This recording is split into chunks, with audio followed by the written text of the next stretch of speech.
Good morning, everyone. We're going to get started now, and I'd like to thank you for joining us. My name is Carrie Fallhaber, Vice President at JobsFirstNYC, and I'm pleased to welcome you today to the Community Inc. Funder Briefing. Let's just take a moment to review some webinar logistics and protocols before we get started. We are recording today's session, and that will be shared with you in follow-up after the meeting. We invite your questions at any time during today's event, and you can submit those questions using the Zoom Q&A function. You'll find the Q&A button on the bottom menu bar. It's at the bottom of your Zoom window, and you'll see a graphic that says Q&A there. It's also on the screen if you're not familiar with it. If you have any problems, any technical issues, audio, video, email Dave Scott at dscott@jobsfirstnyc.org. His email address is in the chat now. And today's agenda and guest bios can be found in the booklet, the event program booklet, which you should have received by email. We will also include a link to that in the chat for your reference. And now it is my pleasure to welcome Marjorie Parker, President and CEO of JobsFirstNYC. Thank you, Carrie. Good morning, everyone. Thank you for joining JobsFirstNYC this morning to learn about our community-inspired networks for change, Community Inc., our approach to investing in community infrastructure, commonly called place-based solutions. For those of you who do not know us, JobsFirst creates and advanced solutions that break down barriers and transform the systems, supporting young adults and their communities in the pursuit of economic opportunities. On the screen, you will see a progression of the data around out of school, out of work, young adults. These are young adults who are 18 to 24. Since we were launched in 2006, I think that's where the data is. If you notice, what I want to bring your attention to is the data at the end of 2020, where more than 27% of young adults in New York City were out of school and out of work. These young adults are primarily in 18 communities across New York City. Some of those neighborhoods where our Community Inc. partnerships effort to address current and long-term historical socioeconomic challenges are operating. Today, you will hear from investors who support investing in community infrastructure to build sustainable socioeconomic solutions through a place-based approach. You will hear directly from JobsFirstNYC partners about how these place-based investments have impacted their local neighborhoods. Now, some common questions we get asked often about place-based solutions, and place-based solutions are collaborative approach to finding social solutions at scale.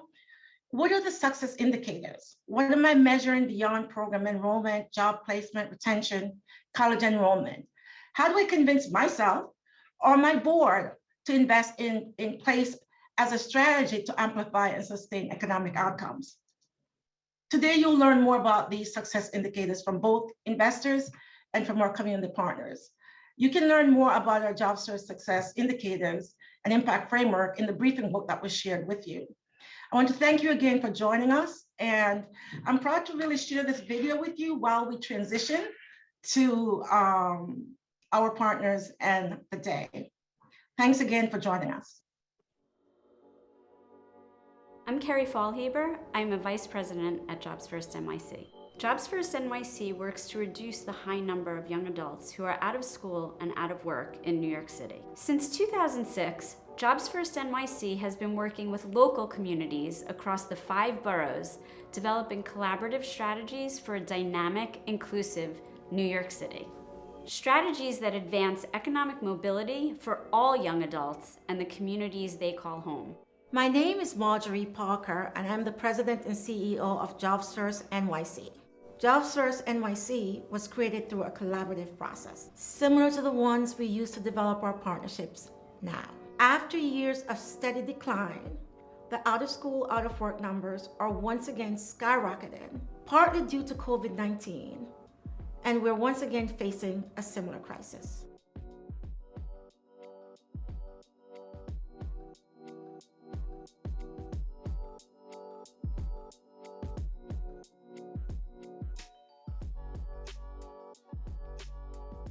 Community-inspired network for change, Community Inc., is JobsFirstNYC's network of place-based initiative that, through a cross-sector, multi-stakeholder approach, seeks to build a single system strategy for advancing economic mobility and workforce equity. I'm Roman Jackson, Vice President of Community, Education, and Policy at JobsFirstNYC. At JobsFirstNYC, we use our own established collaborative 5-step process designed to identify challenges, incubate new solutions, and advance what works. What makes JobsFirstNYC unique is that we go in the communities and we speak with all the stakeholders. My name is Paul Phillips. I'm the District Manager for Bronx Community Board 4, and I'm a founding member of the Jerome Avenue Revitalization Collaborative, also known as JARC. When we first started, we had maybe 40 organizations, lots of really great ideas, great people, really energetic, but all coming from different directions. And JobsFirstNYC really helped us create one singular voice with a mission statement and goals and targets of who we wanted to reach out to. My name is Elisa Levine. I'm the Director of Workforce Development Programs at Kingsborough Community College in Brooklyn, New York. Yes Bed-Stuy, which stands for Youth Empowerment Services of Bed-Stuy, is a place-based, youth and community-driven collective impact partnership. We provide out-of-school and out-of-work young adults between the ages of 18 to 24 from the Bed-Stuy neighborhood with essential skills training, professional credentialing, wraparound services, and meaningful employment opportunities. An entity like Jobs First has a vantage point where they can see the field in a way that is unique, and they can convene those partnerships, and they can cultivate those partnerships, and they can nurture those partnerships, and they can invest those partnerships. Jobs First has really been the innovators, at least location-based partnerships. We understand that based on your neighborhood, based on your community, the solution to the challenge might look different. But they also sit on the NY Skills Coalition that specifically deals with workforce development for New York as a state. And this has been a huge accomplishment for us. In previous years, workforce development has been on the back burner. Community Board 16 organized community stakeholder groups made up of local organizations. We have been making some progress, but we didn't have a formal infrastructure to identify and attract external investments. And if you see behind me, this is a rendering of a new building. Actually, it will be our home. This is also part of another city investment. And you see, it says the Beeville Hub. So this will be the first ever business center developed in Brownsville. Set up a consultation with us today to start building a sustainable infrastructure for local communities.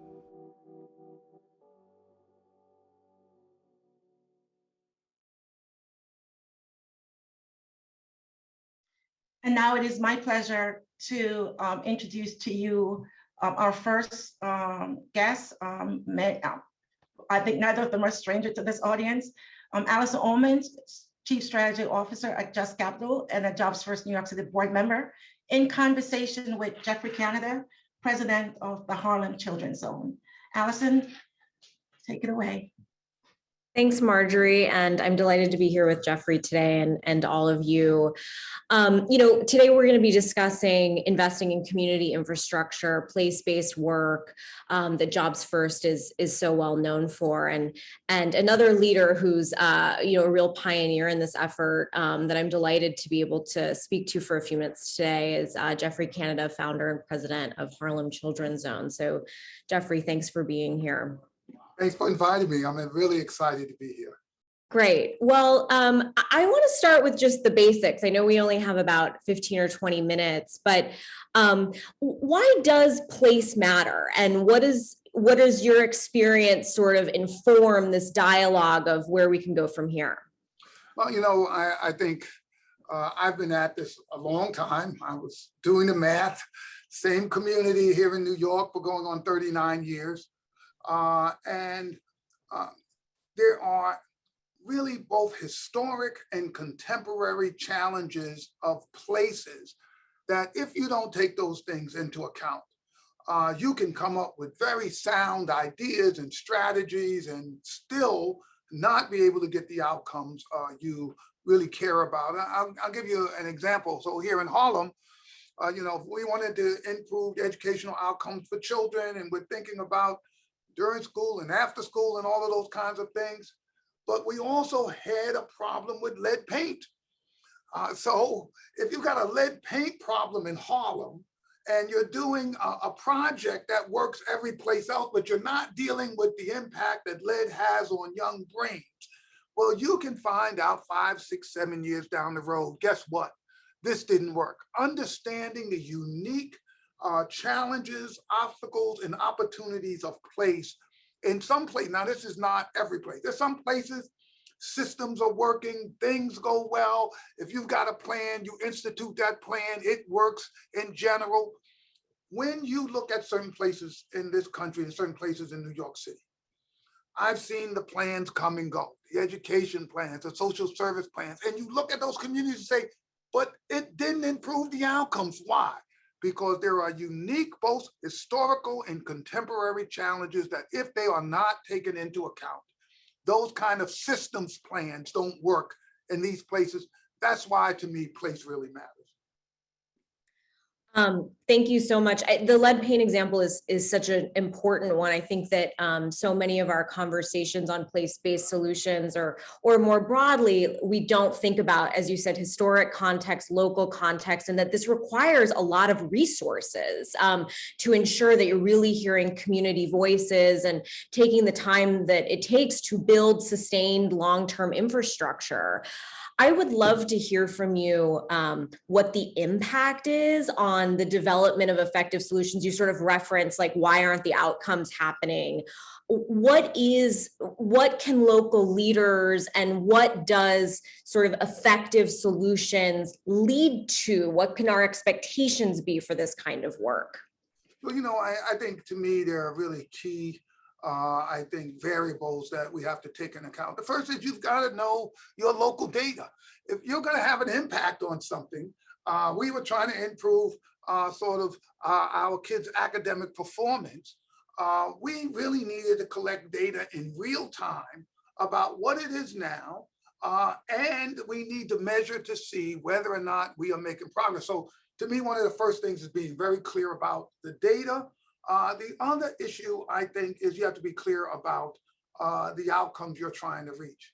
One of the most difficult challenges in this work is that you can work really, really hard. It is very difficult to produce the outcomes. And sometimes it has nothing to do with your interventions. And here we have a perfect example.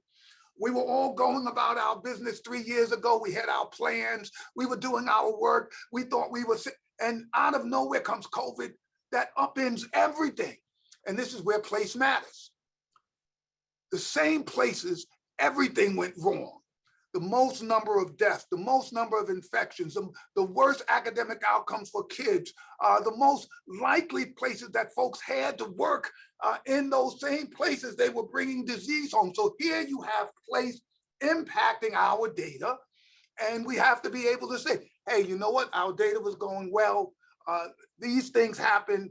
Now the question for all of us is, so what's the plan, right? You collect the data, you do an intervention. Sometimes it works. Sometimes it doesn't work because the intervention wasn't strong enough.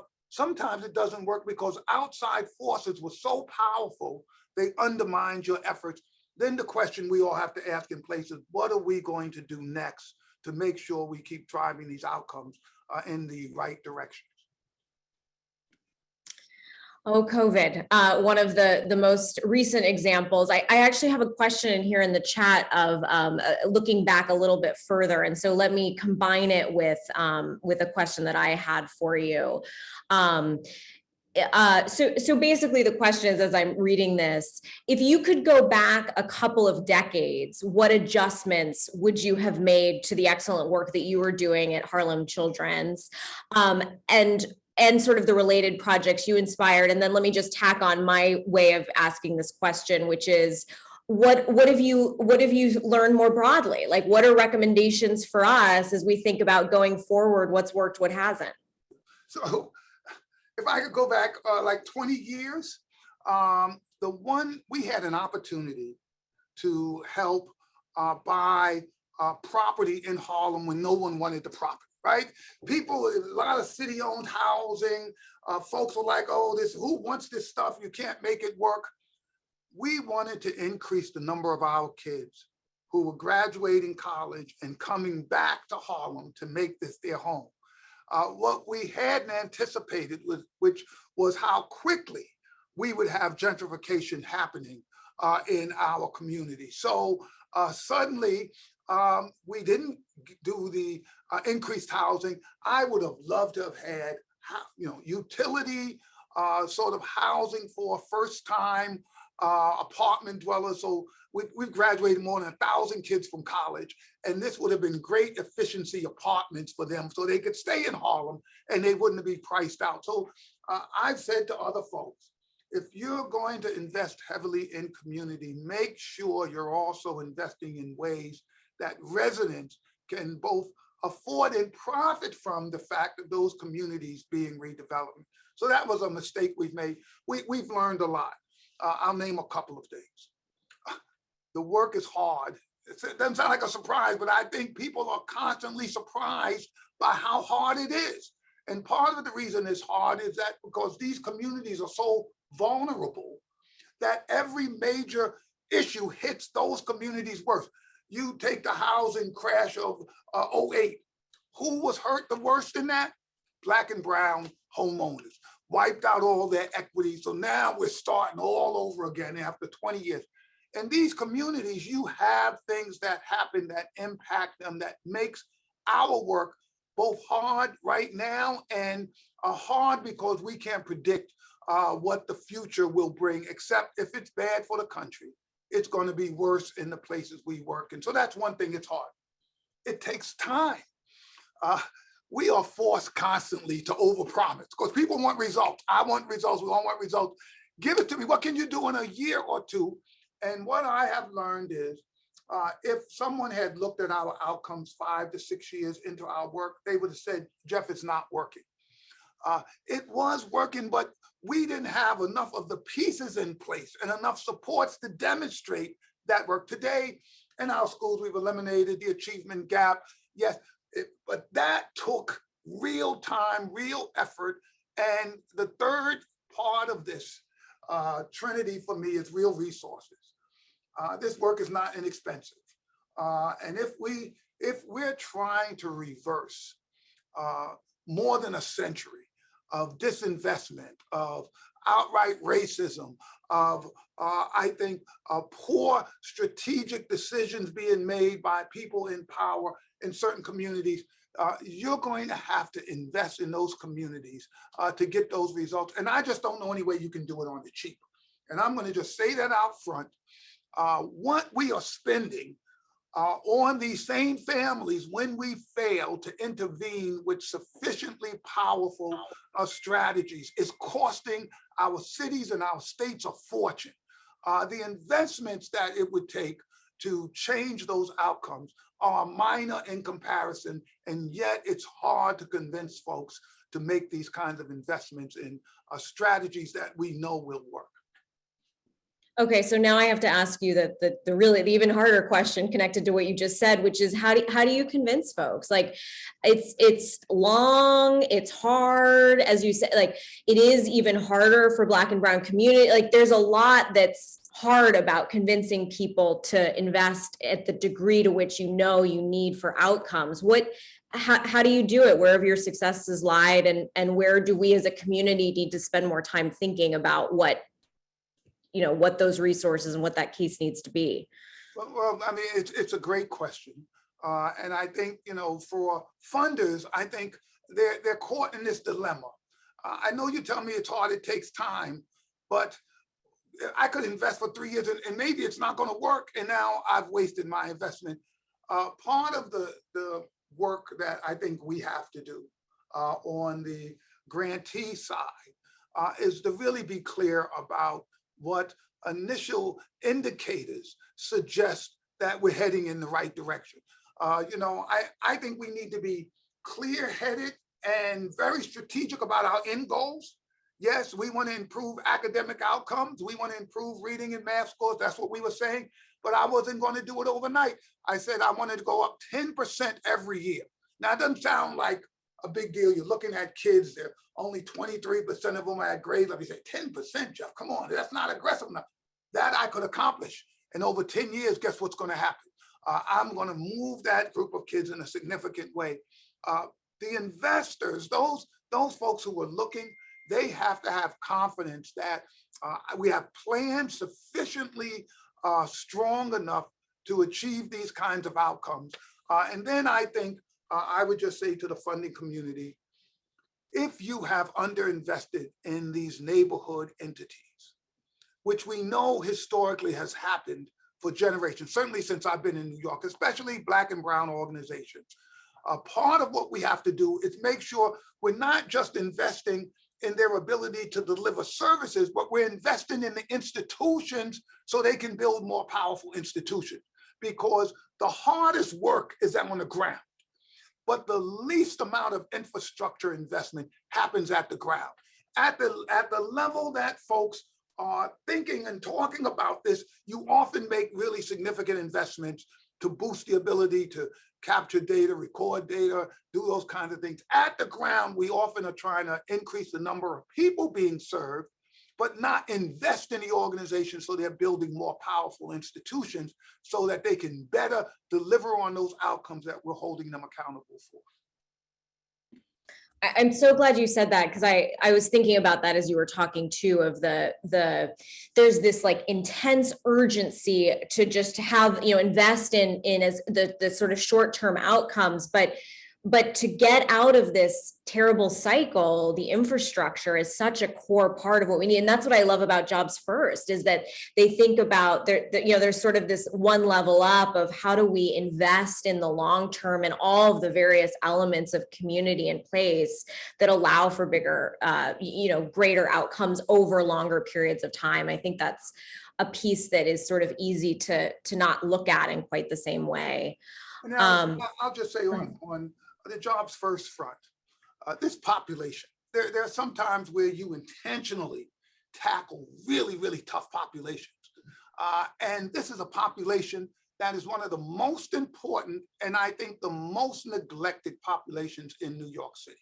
It's the most important because if we can't connect these young people to jobs for the next 30 years, we're going to be paying the price for having failed at that. It's, I think, sort of the most successful. If we do this right, you open up a whole pathway for a generation of young people who will be the next taxpayers in this city. And those of us who care about New York City need to be building in the kinds of supports that will lead to these kinds of outcomes. And the reason I'm mentioning this is because when you choose one of the toughest populations to work with, you've already made a decision to work with folks that's going to take more resources in a longer period of time to reach the kind of outcomes you want. So that I'm hoping folks who are involved in both funding and doing this work understand that this population is critical and it is one of the more fragile populations in our city. Yeah, thank you. Thank you for saying that and making a point to say that.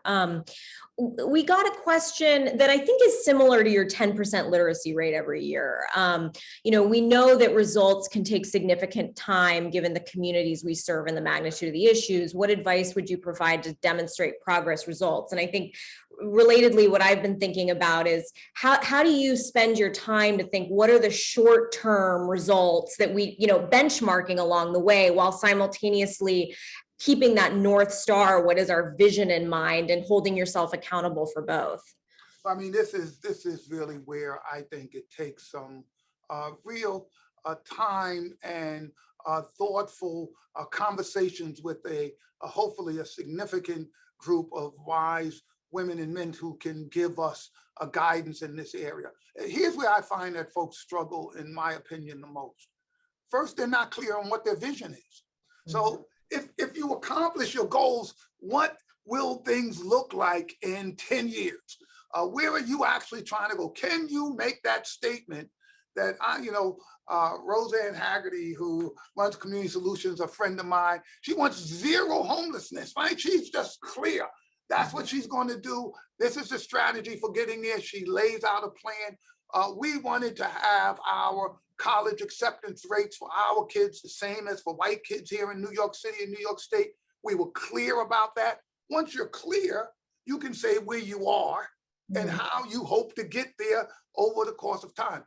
But the key to me is not being afraid to actually state what the end goal is and to give yourself enough time to get to that end goal, but then be able to explain each year the kind of indicators that suggest you are going to be at that goal 10 years from now or whatever that time frame is. I always like to start, let me start with the vision. What is your vision? What are you trying to do? What does victory look like? And then how long is it going to take you to get there? And then what are the resources you're going to need? And then what should I hold you accountable for every year that indicates to me that you're actually heading in the right direction? I will say this, that's a great plan. The best laid plans of mice and men, right? They're going to go astray. And so these are living plans. You're going to find, hey, year one, I thought I was going to be here. I'm here. You have to be transparent about it. You have to not pretend that it worked when it didn't, but then also be transparent about how you're going to correct the key elements that are not working, because that's the whole point of data. You get the data, it tells you what's working, what's not. When it's not working, you come up with plan B or plan C. To me, that's how you year by year get closer and closer to your ultimate objective, that big goal that I think people are going to support organizations to try to reach, as long as they have a clear, laid out, transparent path of how to be held accountable. Thank you for that. I think we have one more minute, so let me see if I can sneak in one more question. Obviously, this isn't just a role for philanthropy. It isn't just a role for any one sector. How have you best seen it work where we're bringing and building infrastructure across sectors? I think here is, I think been one of the real challenges in our field. How do we make sure that when we come together, we're actually more powerful and more productive than when we work in isolation? To me, one of the biggest challenges in making that happen is developing both trusting relationships, that you actually trust that my partner is going to deliver, open communication so that when things are not going right, and I tell you they will not, it's just the nature of working in the deep end of the pool, that there's real conversation and not blame, that we're able to work with one another. And then I think we have to be very transparent about what's in it for each one of us. If I'm in partnership and I can't tell you why it's actually helping my organization, there's a good chance that that partnership is not going to work. So I think we have to be really clear. This is what we're going to get out of it. This is what you're going to get out of it. We both win when we work together, and then you bring in another partner and just are clear about why we're all gaining from doing this work. I think that's one of the challenges. I will tell you, in our business, we have not invested in the same way for-profits have in coming together and working together. Anytime for-profit corporations want to come together, they get firms that actually do mergers and acquisitions. That's all they do, to figure out how to make this work with two separate entities. With us, we think we can simply throw the execs together in an hour and it's all going to be rosy and fine. It is hard work to make these relationships work. And sometimes I don't think we invest enough time and enough outside support to ensure that they work. And this is an area that we could really do much better, I think, in creating the kinds of supports that organizations need to more effectively braid their work together to become more powerful in reaching outcomes for our kids. Such a great point, and such a great tee off to hand it back over to Marjorie, because I think that's so much of what Jobs First does. Jeff, you might have one or two more questions in the chat if you want to respond to those. But regardless, it's such a pleasure talking to you, and appreciate the amazing work that you and your team do, and Jobs First as well. So throw it back over to Marjorie. Thank you. Thank you. I'll go next. I was inspired by the conversation we just witnessed and can proudly say that I'm a benefactor of community infrastructure investment, as the Harlem Children's Zone is a major reason why I'm here today. I'm Roman Jackson, Vice President of Community Education and Policy at JobsFirstNYC, and I'm excited to introduce Leon T. Andrews, President and CEO of Equal Measure. Equal Measure is an incredible resource to funders and practitioners of community place-based work, supporting partners and applying new ways of thinking and learning to advance social change. Equal Measure works with clients to understand what they want to achieve and design strategies, programs, investments, organizational systems, and practices to attain those outcomes. We have been privileged to work with Equal Measure across multiple place-based strategies and honored to have Leon with us today. I will ask him to come on and introduce the next panel. Yep, Zoom is real, guys. Sorry about that. Good morning, everybody. Thank you for that wonderful introduction, Roman, and Marjorie. Thank you for the invitation.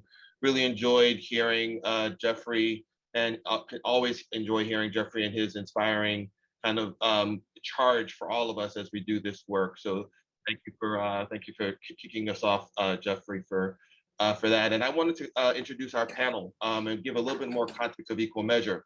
As you heard from Roman, the work and a little bit about who Equal Measure is, but for the past decade, Equal Measure has worked on nearly 36 projects focused on place-based systems change. And we bring a unique breadth of content expertise in opportunity youth, workforce development, and economic mobility.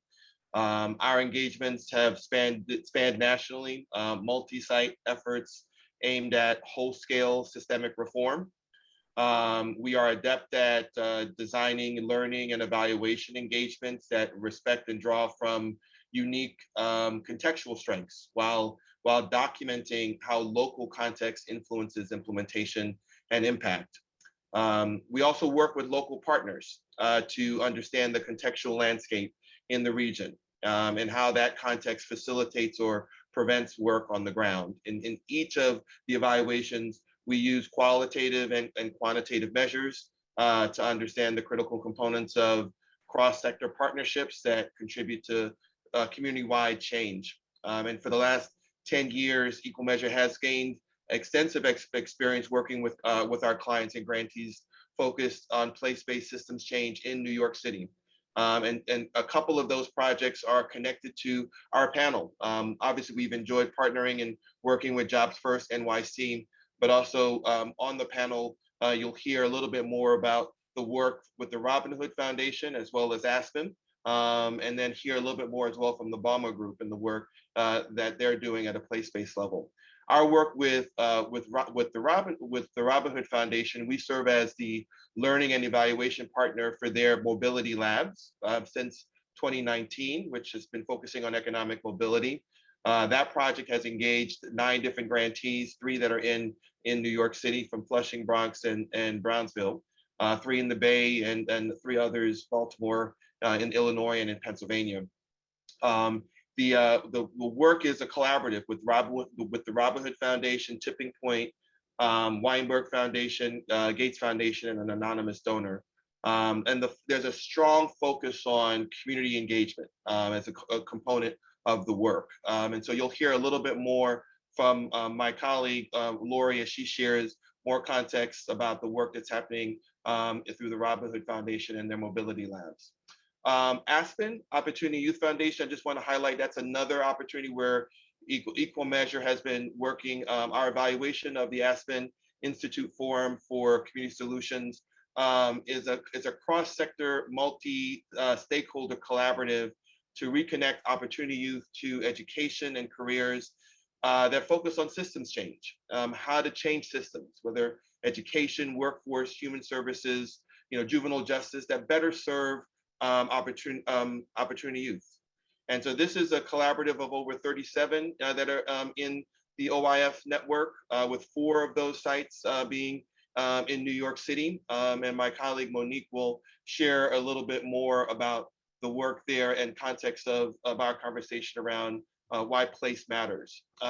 And while we don't work specifically with the Balma Group right now, I definitely, Ishan and I go way back. So we, when she was with the city in Washington, D.C., also when she was leading the Urban Alliance, and now she's also with the Balma Group, and we'll share a little bit more about their place-based strategy work and part of that in context of our conversation. And so I want to thank our panel for joining us. Really appreciate them bringing their insights, particularly with the context of JobsFirstNYC, really working on finding economic solutions through collaboratives, through partnerships that is heavily focused on investment in community infrastructure. And so each of my panel, they bring perspective on what that looks like, and really want to start the conversation as a way of them just being able to engage from their perspective on understanding, as we all of us heard Jeffrey talk about why place matter. I would love to kind of pick up from there and have our panel talk about that, why place matters from their perspective in the work that they do, why invest in this infrastructure, or often, as you heard from Marjorie, called place-based solutions, and why should we invest in infrastructure of local communities? And some looking, Lori or Ishana, Monique, maybe I'll go to you first, Lori, to kind of, if you can share and help us better understand how community-led solutions are necessary as we think about creating these equitable equity in particularly historically challenged communities. And so you want to tee us off, Lori? Sure. Good morning, everyone. Thanks for having me. Really excited always to be a part of these conversations. And I think it would be great to just connect one of the threads that Jeffrey Canada spoke about, which is this notion of the historic and the contemporary things that we don't consider in the context of doing this work. And so I want to kind of talk a little bit about both of those, and I'll intersperse a little bit of my personal experience into this. And really starting by saying that, I'm a privileged graduate of Vassar College, a privileged graduate of Boston College Law School, an admitted and licensed attorney in the state of New York, a former candidate for New York State Assembly, and so on and so forth. And so I would be remiss to not acknowledge that for myself, but not to make it a humble brag, but to say in the context of having the honor of being a product of the Brownsville community, and the community that is a part of Mobility Labs, and also one of the most underserved communities of Black and Brown individuals here in New York City. And so I started with that context. I usually do that story in the reverse, but I wanted to say, just as a testament, as we think about what it means to invest in place, oftentimes you are talking to the people who have come from these places and are living, breathing testimonies of what happens when you make those investments. And so I say all of that to now bring us to what Jeffrey Canada said about the historic and the contemporary. We think about the historic, we think about my great aunt who raised me, who was a part of the Great Migration from the South and came to New York at a time when they were in search of economic opportunity and to escape the racist atrocities that they were experiencing in the South, right? And so we think about what it means to come to a place and to settle and to plant roots in a place and to create a home. We look at a place like Brownsville, which I think up to now has been roughly 70% African American. You think about what that means for a group that is trying to progress. And then you think about what happens when historically the home that we now have created from one atrocious place to this new place that we're trying to create is then disinvested in. Right. And so when we think about what it means to be place-based, it's really to look at the fact that you have a right to build a home in the place where you see fit. And there's no reason why your skin color should dictate the level of investment that that environment receives. So when you look at a place like Brownsville, which is mostly public housing, all the different numbers and statistics that we could get into, you really have to think about why would I, as a Vassar graduate, have to consider not coming home because the place I call home is disinvested in.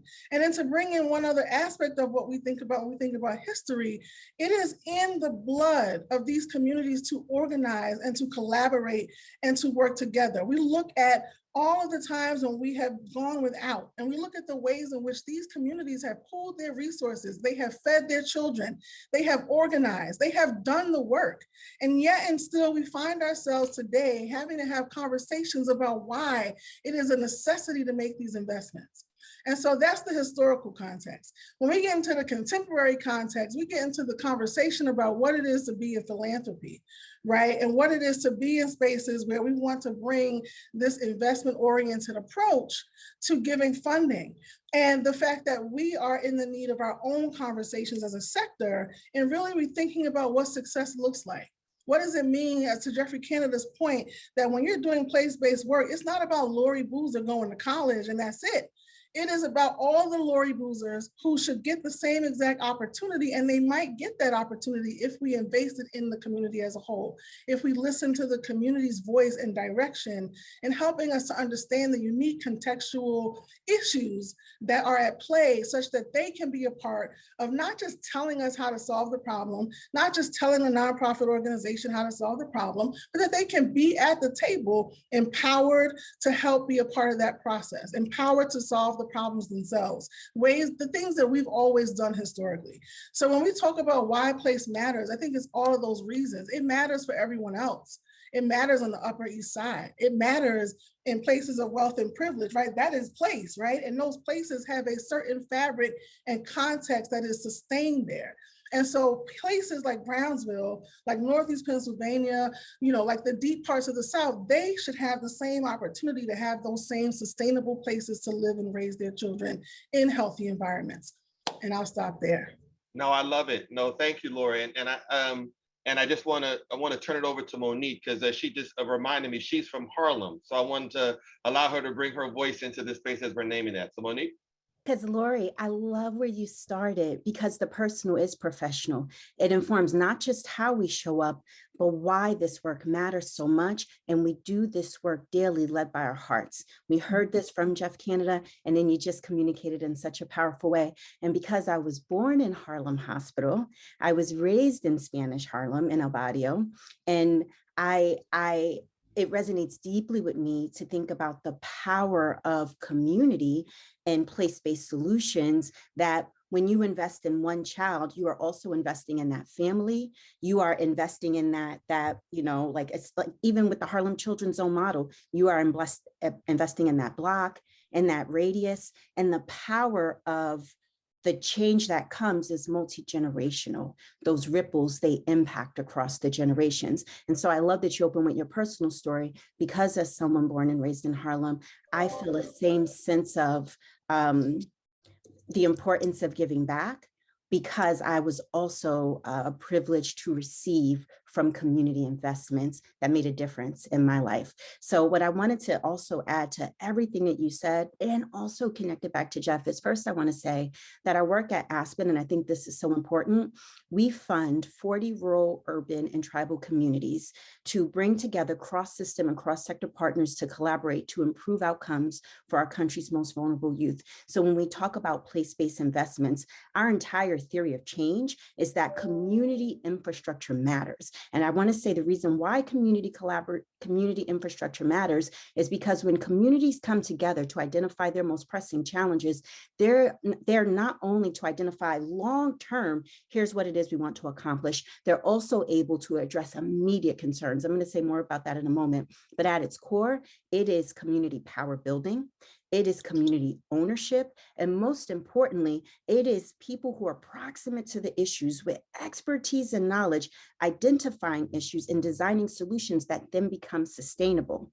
Our theory of change in Aspen also says, though, however, when you invest in place-based collaboration, you are also investing in system change. We heard Jeff talk about this. It's very important, because investing in place-based infrastructure is the way that you hold systems accountable so that they can perform in more equitable ways. As Jeff said, you can say, here are third grade reading levels, and in the next 10 years, here are the outcomes we want to see. You are holding that K through 12 system accountable. He talked about graduation rates, college completion rates. You are holding post-secondary systems accountable. But what's important about that is that's also how you get to racial equity, because when you hold systems accountable, you're able to say, and here's how you serve the most vulnerable to get to these outcomes over time. Another really important reason why collaborative infrastructure is important, because when you hold systems accountable, you are now leveraging public dollars. Philanthropy is so important, right? Philanthropy helps us identify and test pilot solutions. How we are able to scale those solutions, get to impact and evidence around those solutions is by leveraging public investments. So when you have collaborative infrastructure, you are able to then leverage public investment. And then the final thing that I want to say that we should never forget about, and Laura, you so eloquently reminded us of this, it's community power building. I want to very quickly tell this story because Jeff reminded us of how COVID ravaged communities, and especially communities of color. However, across our network, for communities that had infrastructure and capacity in place, they were able to mobilize so much more quickly. They were able to figure out summer youth employment. That's one of the most important ways that you can support vulnerable youth and young adults to get real dollars into their hands. That also has implications for their families. And so what we saw across our network is that when you had some collaborative infrastructure in place, they were able to pivot virtually. They were able to have employers figure out, here's how we're going to get opportunity youth computers. Here's how we're going to get them connected to the internet. Here's how we're going to get them access to phones, so that they were able to pivot and shift in real time to still make sure that some of their most vulnerable youth and young adults had access to summer youth employment. So I want to say in closing, it's as much about being able to identify long-term system goals, post-secondary outcomes, K through 12 outcomes, but you can also in real time use that infrastructure, those cross-system and cross-sector partners, to pivot in real time to respond to immediate pressing solutions. And that's why place-based infrastructure matters. I love that, Monique, and thank you for naming that as you talk about the importance of that cross-sector engagement. And Lori, too, I just appreciate what you're naming, because we're normalizing some of the language as we name history as well. And I want to bring you in, Ishana, as I think about what's being named. I think it's clear to acknowledge as we talk about the system, we are talking about racism, right, as a system, right? And when we talk about the history that you heard from Lori, we're talking about and you heard from Jeff, and as well as from Monique, these systems were intentionally designed, right? As we talk about communities that were created, they were not created by accident. There were policies, practices, procedures that were put in place intentionally that have benefited white people over Black, Indigenous, Hispanic, Latin, other people of color. We know that historically, 60, 70, 80 years ago, that these were policies. Now, those policies now might be continuing to reinforce themselves unintentionally, right? And part of the work, as you hear from the examples that are being named, is like, what does it look like to disrupt that? Because as you heard that's being mentioned, data continues to still reinforce what we know as we talk about racial equity, that when you look at data, whether we're talking about infant mortality to life expectancy, race is still the strongest predictor of one's success as we do the work. And so racial equity is closing the gap for races, no longer predicting one's success while we see outcomes improve for everybody. And so what's the work that we need to do to be targeted? Like, what does it mean to be targeted in our process? Getting to the root causes to deal with those systems.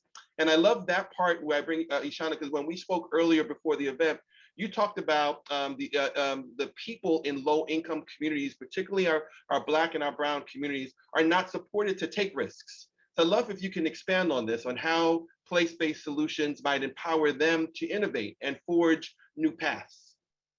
Yeah, absolutely.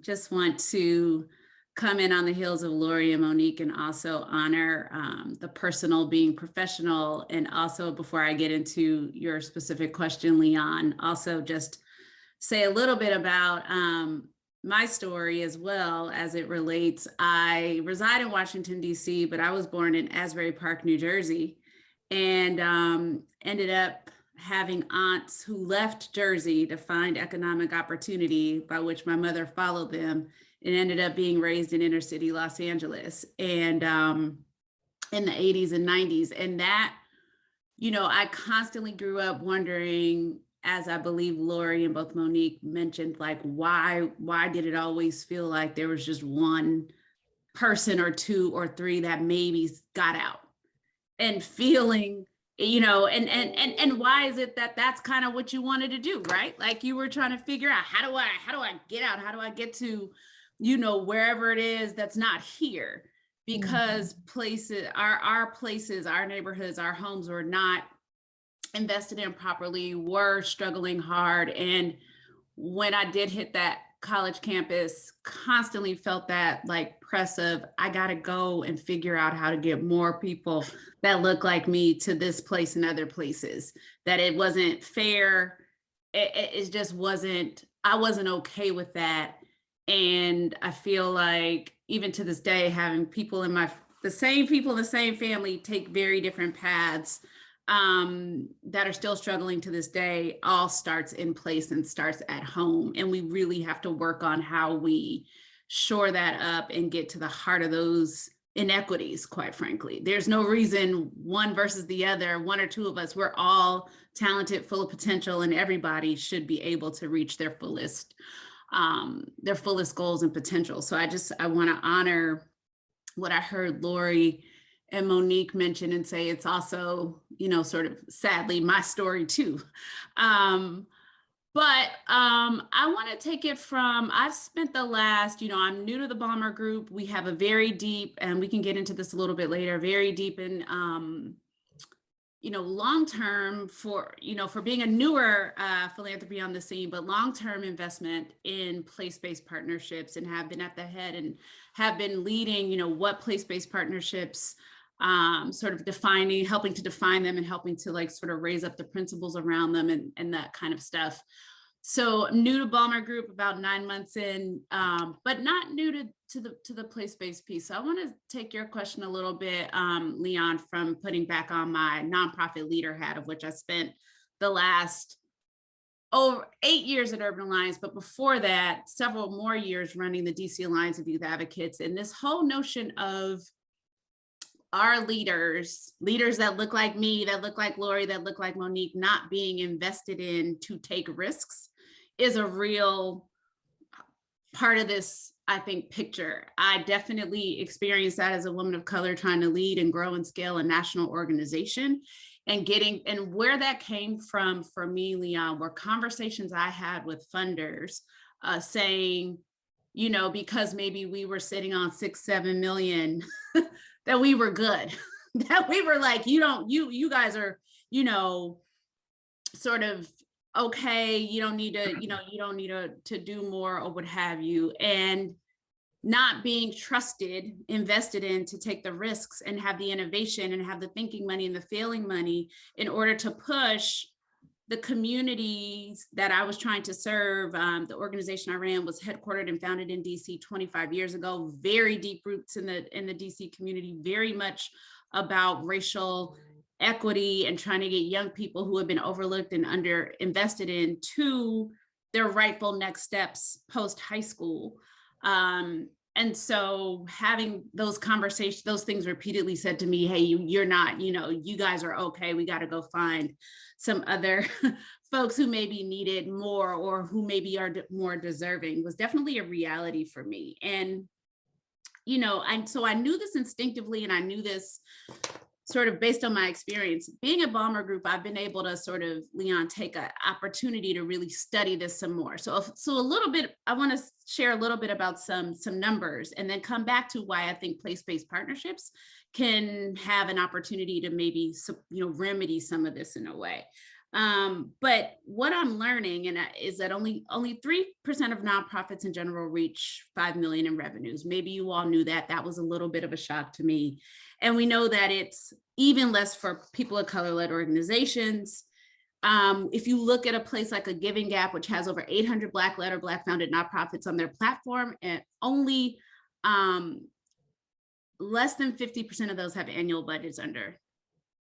They have annual budgets under 250K, mm-hmm. Right? These are Black-led and Black-founded nonprofits. So, you know, I love the fact that when we're talking about place and place-based partnerships, we at Balmer Group, Ishana is, as a leader, is talking about putting the people at the center of the problem, to lead, who understand these issues, who are proximate to them, who have the solutions, and trusting them to lead this work, giving them the resources, giving them the supports that they need to have, you know, to build that collaborative, collective table. That is one of the things that attracts me to this work. That is one of the things that I love about the notion of a place-based partnership, because it is about putting the community at the center. Have we always done that how we should in place-based partnerships? No.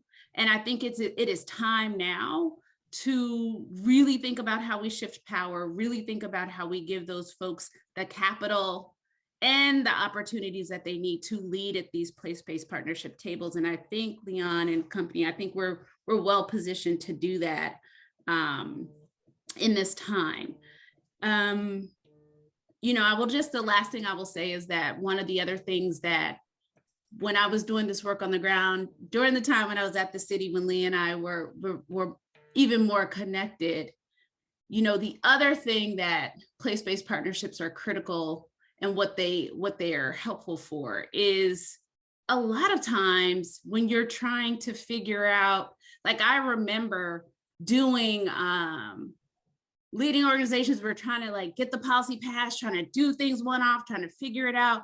And nobody was talking to anybody. We go up to the council member, we said we want these things, and guess what? You're clipped by the person from the corporation, or you're clipped by the person from the schools that comes in, and y'all may look the same, but they're not on your page.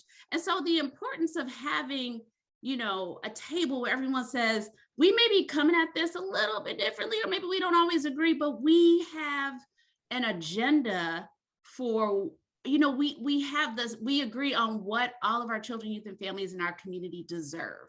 No matter if they live in Southeast DC or if they live in Northwest DC or Southwest DC, we're going to set that table and have that conversation about what it is that they all deserve, no matter where they start off. And that was one of the things that really drew me to this many, many years ago, is saying, where's our collective table? What are we trying to do together? And now let's go to it. So I'll stop there and look forward to more conversation. No, that's great. No, thank you, Ishana. And I do want to pause and appreciate both Lori, Monique, and Ishana. And I hope people are picking up on, to do this work, how it's important to model this work by sharing your own personal story, right? To be able to connect and to do this work, it's not othered, right? It's a belonging space of understanding why we do this work, what drives this work, and our commitment to the work. And I appreciate all three of you kind of bringing that into the space. I know I'm the moderator, so I probably don't want to take up the time by sharing my own personal story, but let me just say I could share my story and it would be very similar. But I'm a first generation American. My parents came from Guyana. My mom was one of 9, poor, grew up in DC. Place-based mattered is very much connected to my story as well. And I appreciate you guys modeling that. I'm hoping folks are picking up on that as you also bring where you sit now in your space of influence.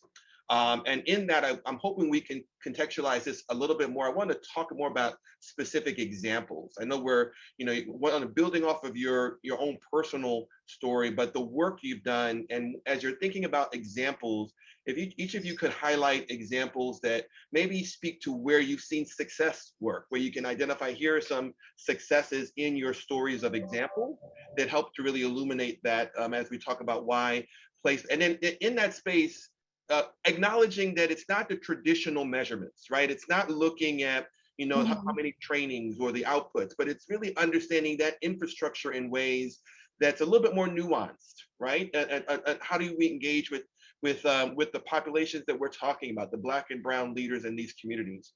So I started with you, Lori, first. I'm not sure if you want to go first again, or if I should rotate to Monique. I'll go because I have 2 quick things and I feel like I'm going to forget them. I'm trying to take notes. All right. Specific examples. So I'll say for Mobility Labs, which is the initiative out of Robin Hood, and Mobility Labs stands for Mobility Learning and Action Bets. The things that I think have resonated the most in terms of success is really, and Leon, we obviously work with the Equal Measure team. In fact, I'm 1 minute late for a meeting with the Equal Measure team now to talk about this, but really involving community in the process of identifying the indicators for success, right? I think it helps to have someone like me or Monique or Ishana at the table where we have a perspective that can advocate for giving space to community, but it then really helps for everyone who is really on the ground doing the work to be in conversation with the learning and evaluation partners, with the philanthropic partners, to really sort of think through and lead on what does success look like? Because what success might look like to me in philanthropy may not be what is actually success to that community, especially if we take into account everything that we've said about the specific context and nuances, like Jeffrey Canada brought up, the lead paint issue as a piece of this bigger puzzle where people weren't seeing the types of outcomes they wanted to see. Well, that's not something we'd be privy to. And so in order for us to get what we're looking to get, we have to also support community in being a part of that conversation so that they really get out of this what they need to get, and that success is measured in alignment with their vision for their own community. The second thing I would say that has been really successful is really working with community partners to allow them to drive the process of what it means to collaborate with other partners within that community. I think when we came into the communities that we work with, we just said, hey, we don't know the ground the way you do. If there are groups that you want to work with them. If multiple groups applied for funding, it was very much intentional to try to eliminate this competition that like we were going to pick a group, and that meant that all these other groups who were doing the same work, if not equally to the group that we wanted to pick, would now be not be a part of receiving that funding. And so how do we support those organizations coming together on their own and saying, hey, we've decided that we want to work together on this. We are developing a model for ourselves. So the Jobs First model for Mobility Labs might be slightly different than what we see in Northeast Pennsylvania, because that is a large rural swath of land. And so they will build their infrastructure a bit differently, and we give them the freedom to do that. And so giving them the freedom to think through a design for infrastructure that works for their community and not doing a one size fits all model, and really supporting MOUs and some of the same, I think Jeffrey Canada alluded to this, there's some of the same practices that they may have different names in the nonprofit sector, but that really mirror some of the structures that you see when corporate entities are forming. And then lastly, I would say we are at risk. I don't know if this is going to work. And I think to Ishana's point, we see people come up, we look at the documentary, the Inventor, girl out here selling blood vials to people with machines that don't work and getting millions and millions of dollars just off of the strength of who she knew, what she looked like, and whatever else she used to sell us the blood test that didn't work. And we have to have conversations about why we need to trust in communities that have long demonstrated histories of organizing, of collaborating, of doing this type of work.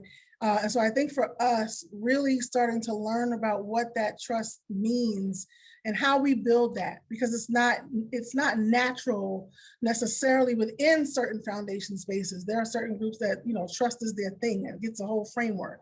I think for us, is we're trying to learn that and have come to really, and I hope, my partners would agree, build this sort of trusting exchange where it's like, look, here's what our limitations are as an intermediary. We have things we have to report, and we're transparent about that, to build that trust for them to say, we understand that, and here's what we can do and not do as a community. And how do we find that common ground to make that relationship work? So I would say the trust, the MOUs, and the freedom for community to really drive the structure or drive what that infrastructure needs to look like, and then involving them up front in the conversations around what indicators of success will be for those communities. Love it. Thank you, Lori. Thank you for naming those very tangible outcomes. Monique, you wanted to share your success stories? I am so happy to. What Lori just said reminded me of something that Angela Glover Blackwell said on a call yesterday, and I wanted to look it up, because what you're talking about, Lori, is transformative solidarity. When trust is at the center of how you are working with place-based partnerships, it's no longer transactional, it becomes transformative, the solidarity that you share. And I feel like that's a really, really important frame for us to hold, because what it means is that you are really centering the knowledge, the wisdom, the ways of knowing that people in community have. And that is what informs the work, that's what informs the investment, that's what informs what you measure and how you think about about outcomes in ways that then become transformative. They move from being transactional to transformative. And so I want to very quickly, three, but the first two are really brief. I wanted to talk about how I mentioned earlier, we have partners in rural communities and tribal communities and in urban communities. And with our tribal partners, it has been so important for us to make sure that our tribal communities are identifying not even metrics, because we have a very specific way that we think as institutions around what we measure, what we track, and what outcomes should look like. Our tribal partners have been really clear that data sovereignty matters, that they must self-determine what is important to them, that they must measure for themselves the outcomes that are culturally relevant to their tribe, to their identity, to their land, in ways that they're so clear, not just are important to them, but if they are a part of our national network, we must also hold these metrics as well.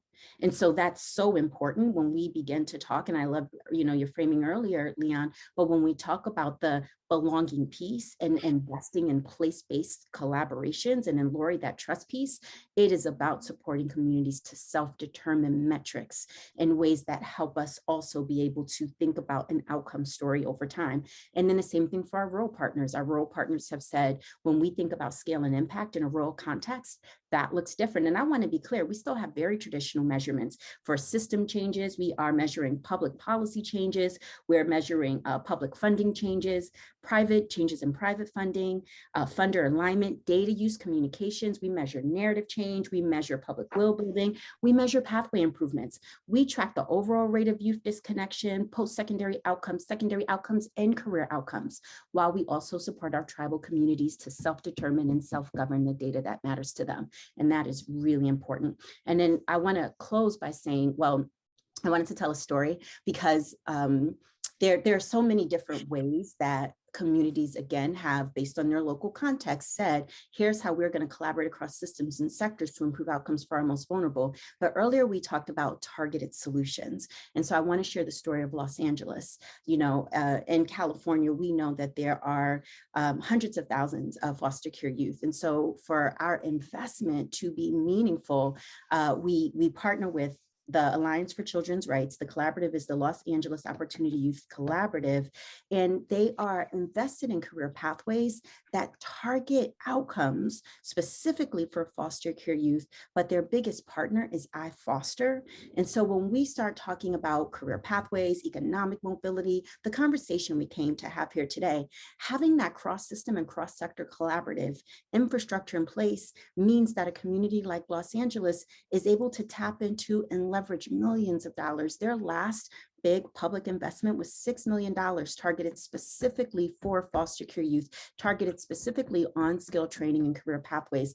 But that's not all. They have partnerships with different employers that are about putting young people in career pathways. But the most recent example, because this matters, Leon, is when the American Rescue Plan was passed. It was so important that the collaborative was able to translate public benefits for foster care youth. What does this mean if you are foster care youth in the K through 12 system? What does this mean if you are foster care youth in the post-secondary system? Being able to take these large federal investments and begin to translate and target them for specific populations to improve outcomes is also really important, in the power of what a place-based investment and collaborative can do. The final detail is they also did this for undocumented families. They translated into different languages for different families and really talked about how families were able to benefit from this type of plan, especially if they were tied to or connected to the foster care system. So I just think the power of place-based is really important. And I love the story of Los Angeles because it's about targeting while also leveraging public investment and that collaborative infrastructure to get to better outcomes for populations. That's a great example, Monique. Thank you for that. And the term transformative solidarity, love that, that you named as well. And then that targeted piece that you named, we didn't name it, but just bringing in, channeling Dr. John Powell about targeted universalism. Like, how are we targeted in our process, but universal in our goals? And so that example really just elevated that. So thank you for that. Ishana, you wanted to share a specific story? Yeah, I'm gonna not answer your question a little bit. Only because, again, still new to learning our grantees, and because of COVID, haven't gotten out to see as many examples, but we have some great and amazing place-based partnerships doing great work. San Antonio came to mind.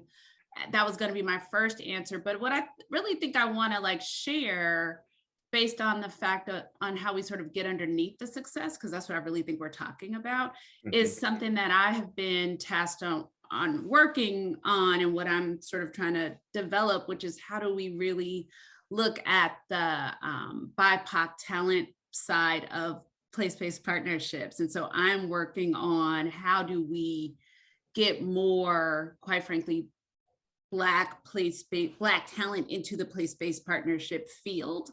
And where are those pipelines?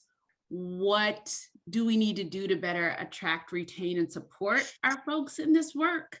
And we have sort of designated 4 priority domains within the sort of very broad place-based partnership ecosystem that I think would be helpful to share, so you all sort of know how we're sort of defining how we want to really lift up this sort of talent piece. And the reason, again, I'll just go back to something I said earlier, I think this is important and critical to success, because I don't think any of this work matters, or if you don't have the people leading the work, in the work, who reflect the communities that we are trying to serve, and also have some level of proximate experience, they're either proximate or they have lived experience, I really think we're not gonna, it's just, it's not gonna be what we need this work to be, right? We're not gonna get the outcomes that we're all hoping for and wanting for our communities. And so we are really looking at, Leon, as a sort of a newer measure of success for us is how are we thinking about BIPOC and Black talent in particular for the backbone organizations that are key to this work, as well as elected officials and policymakers that are key to this work, as well as nonprofit leaders focus on systems change efforts. And then the last domain that we have really looked at, we're sort of figuring out our public sector administrators. So really, I am looking at how does that talent flow in? How are they supported? How are they retained?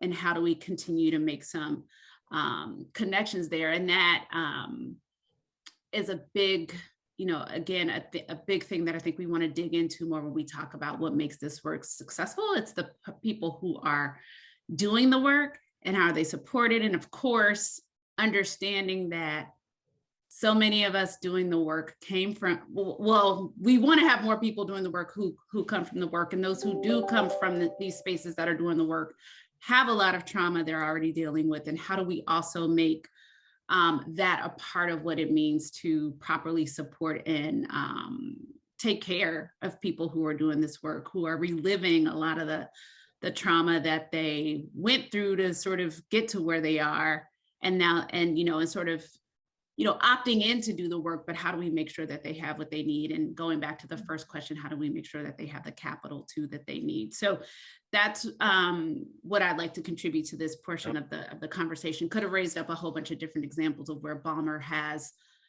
really helped support some great successful outcomes. But I think this is a piece we're exploring, we're learning, and would welcome folks to get in on this with us if you're so moved.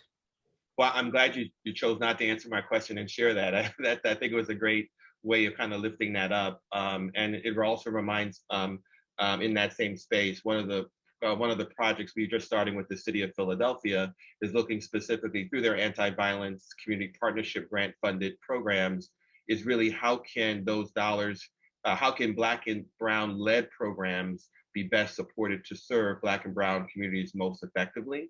And so I think you lifting, that's really a great example of, you have to name that and really be intentional about understanding how you measure that impact and how you communicate that impact. So I really appreciate you naming that. I know we're at our window, and I'm starting to get the hook here by our leaders here, but let me pause to see if there are any questions. I don't see any Q&A questions, and I'm not sure if we can take one, Roman, but you can also tell us, Roman, if you're giving us the hook and we can't take a question from the group, but I don't see any Q&A sections. So I'm not getting any. So if Roman, if you are able to help us here, that would be helpful to know if we have any questions that are out there, the panel can answer. I think for time's sake, we're going to move on to the next session, but I asked for attendees to please put your questions in the chat or the Q&A, and our panelists can, if they're sticking around, they can answer the questions in the chat. Thank you, Roman. And panelists, I just want to thank you. I mean, as we're wrapping up, I don't know if there's one thing you want to leave folks with that as they tilt towards investing in community infrastructure. Is there one thing you want to leave our group with that would be helpful?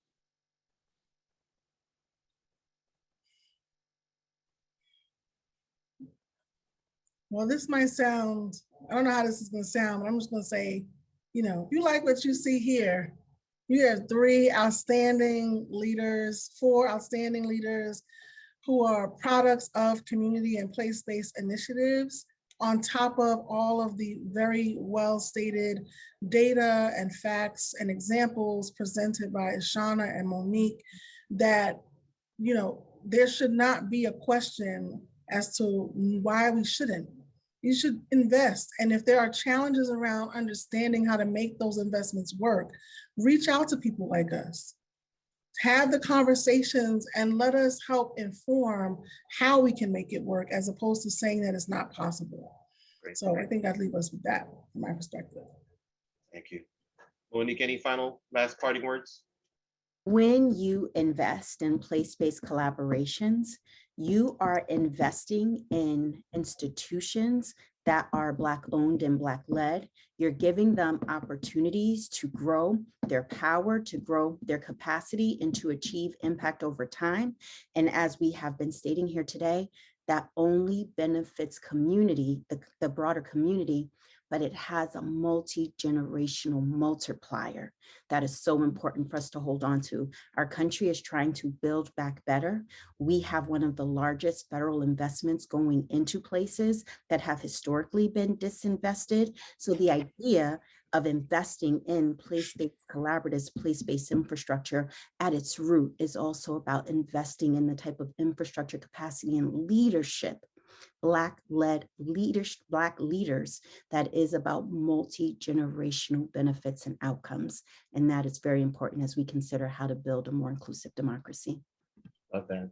And Ishana, final words? Yeah, just that place matters so much. It's where we learn who we are, but also it gives us the sense of who we could be. And I want all places to never put limits on folks about who they can be, where they can go, and what their possibilities are. And we should not have places in our country where anyone feels that based on where they were born, they can't do the impossible. And I would say, for me, Lori and Monique, it was also the village that was in our neighborhoods that helped us to figure out this thing called life. And that you're also investing in that village. I know it's not always, you know, the outcomes and this, but that's what you're investing in, that village, that community, to be able to support its own and to, you know, help people like us succeed. So, you know, invest. That would be the thing. Well, I want to echo the words that came in the chat, that you all were stellar, and hashtag Black excellence. I love that as they put that in the chat. And I really do want to just appreciate you for your perspective and for your leadership. Thank you. And I'm going to turn it over to Stephanie Garcia, who will kind of take it from there. Stephanie. Thank you so much, Leon, and what an inspiring conversation. Good morning, everyone. My name is Stephanie Garcia, and I am the Manager of Community Solutions at JobsFirstNYC. Our next presenters are the heartbeat of our place-based strategies here at JobsFirst and serve as prime examples of local leaders supported by community infrastructure investments in order to build strategies that provide capacity for their community's economic ecosystem. It is my pleasure to work with these place-based practitioners and their partners every day to unlock the potential of their respective communities. I would like to introduce Michael DeVito Jr., Executive Director of NYCID and founding member of Youth Wins, one of our Community Inc. networks, who will share more about his experience as a community partner and later lead a panel discussion with fellow colleagues on their perspectives on investing in community infrastructure.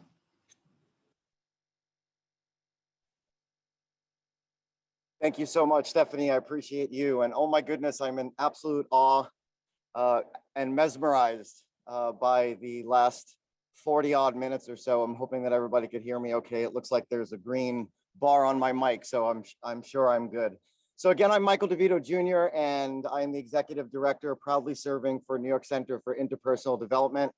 And as Stephanie shared, I am a founding member of WINS, which I say that I am just as proud of for as long as WINS has been on the ground here in Staten Island trying to do good, nearly 9 years. It has absolutely been one heck of a ride. To just share briefly, I always use this quote of a song, and the song is by a guy named Tom Waits, and the lyric is that you've never seen your hometown until you stayed away too long. And my experience is that in 2005, I had moved back to the United States and moved back to Staten Island after serving and traveling the world and learning my purpose and also my privilege. And what I found here was that the young people that were here on Staten Island in 2005 were absolutely going through some of the challenges and having the same barriers that I think I was running away from when I enlisted in the service in 1991, to date myself. So with these new eyes, I began to do my best to serve my community. And eventually, not long after, that led me to NYCID, and almost immediately after led me to be part of Youth Wins. And let's talk about WINS for a second. WINS actually means the Workforce Initiatives Network of Staten Island. And we believe in building trust. We believe in nurturing personal and professional growth for our young people. And what that means is making personal connections. And you might have heard the word personal a bunch of times there, because personal means being present, and making those connections and creating supportive environments means that we have to be there with our young people at Promise always. The programs and the partnership provide comprehensive wraparound services and quality training and credentialing programs which steer our young people to opportunities that create financial mobility and economic stability, offering them higher paying jobs with career pathways. WINS is a collaboration of some 13 Staten Island based organizations represented by nonprofits, employer intermediaries, employers, and educators who are embedded in the community, who live and work here in the community. The partnership each year is serving nearly 4,000 at Promise young people of all ages, from 14 to 24 years old. And since 2016, since 2016, I can't believe I've been on this ride for that long. We have worked to create a program model which promises to be about training and employment, an actual highway with a series of on and off ramps for our young people to be transported through the necessary credentialing and work training that they need to become meaningfully employed. Our partnership is about preparing to meet young people all the time where they are, to meet them where they are, and to provide essential wraparound services that they need to successfully reach the goals that they are trying to attain. How do we do that? Man, we break down silos. We collaborate as community-based organizations, as educators, as employers, constantly talking to move with the tide, to understand exactly what's happening, because as we all know, the problem and the issues, albeit them deeply embedded in systematic issues, they are ever changing in the individual experience. And being able to meet young people where they are means being with them in a way that we can understand that experience. It means elevating their voices. So that means talking to young people all the time to ensure that we can refer them in a way that is meaningful to them, that addresses the barrier that is right in front of them. And then finally, we are advocating all the time with our young people to make sure that we are putting their issues in front of elected officials, in front of community stakeholders, to ensure that we are moving policy and that we are securing funding. And we do that with the guidance and the support and the leadership every day from Jobs First NYC. So let me introduce our three partners. One of the partnerships is being represented today by my brother Roman Jackson. That's the Brownsville Hub. Also loving to introduce Paul Phillips, Community Board 4 member, and Jerome Avenue Revitalization Collaborative member, and Alyssa Levine, Kingsborough Community College and Yes Bed-Stuy member. So my colleagues, my siblings in arms, welcome. It's great to see you all. And I know that while we're in different boroughs, we share the same stories. So welcome to everyone. Yeah, thank you. And it's a pleasure to be here with you all. And I have the honor of working with you all every day towards helping to support your respective partnerships. And I will go first. Unfortunately, we couldn't have anyone. The Brownsville presenter had an emergency situation at the last minute and wasn't able to join. So I will stand in LaShawn's place and present on Brownsville. And so if we can cue the slides up. And so the Brownsville Hub Cooperative is a partnership between the Brownsville Community Justice Center, the Central Brooklyn Economic Development Corporation, Community Board 16, and the Youth Design Center. Next slide. And so the partnership is critical because there are a lot of plans and promised investments in Brownsville, but no central coordinated entity to ensure these plans are community-led and support economic mobility of community members and really get at the root of the conditions that the community are facing to support in their economic mobility. And I think there are the great example of like the lead paint that Jeffrey Cannon spoke to earlier today. This entity is really focused on making sure that they're capturing all those unique challenges that aren't really coming up when these plans are developed. Next slide.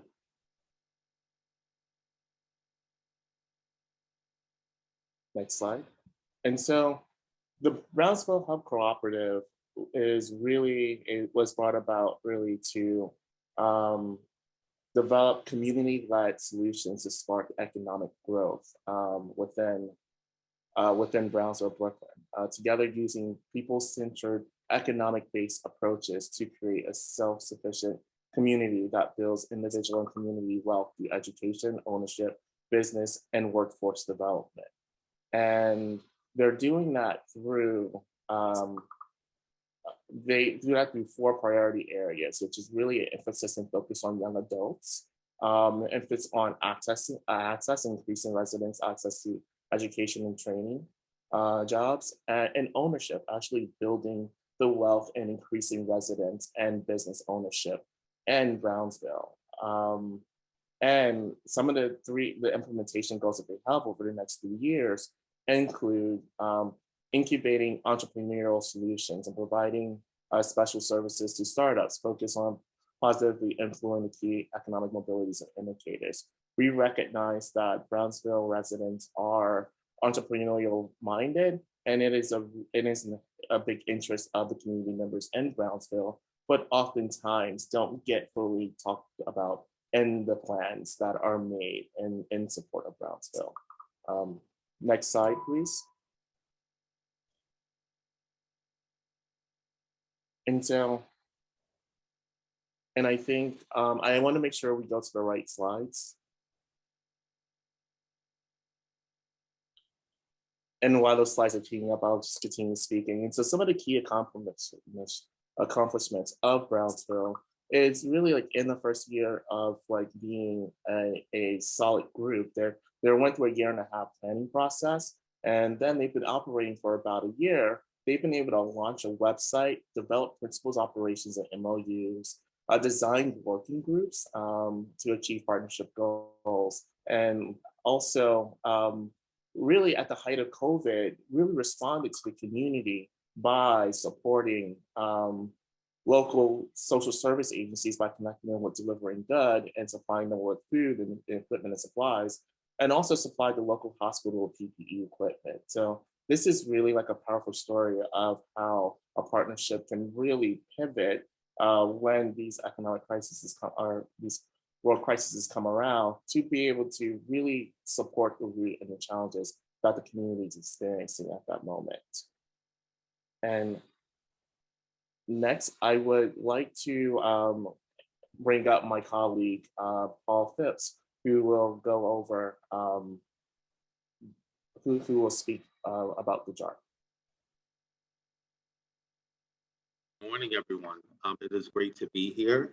And I just want to say I'm very much inspired by listening to some of the previous speakers and the panels. It's really great to be here with all these people who are doing great place-based work. So my name is Paul Phillips, and I'm the district manager of Bronx Community Board 4, and I'm also a founding member of the Jerome Avenue Revitalization Collaborative. Everybody say that 3 times fast. I will refer to it as JARC because it's a lot shorter to get to. So JARC, came out of the Jerome Avenue rezoning. If you're familiar with rezonings in New York City and sort of historically how they happen, the city makes changes to zoning and land use, which typically allows for development, which in the general scheme of things is great. But what happens a lot of times is that the communities and those people that are living there, that have been living there for decades, are very much left out. And so we recognized very early on that there were a great number of things that needed to accompany these changes in land use.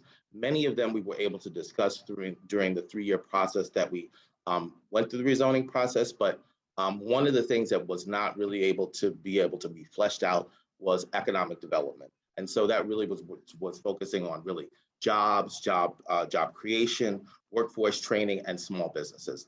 Next slide, please. So next slide, please. So post the rezoning, what happened was, not that one. Post the rezoning, what we had were about 14 organizations that were really on the critical path and committed to economic development, workforce training, job development, and support for small businesses.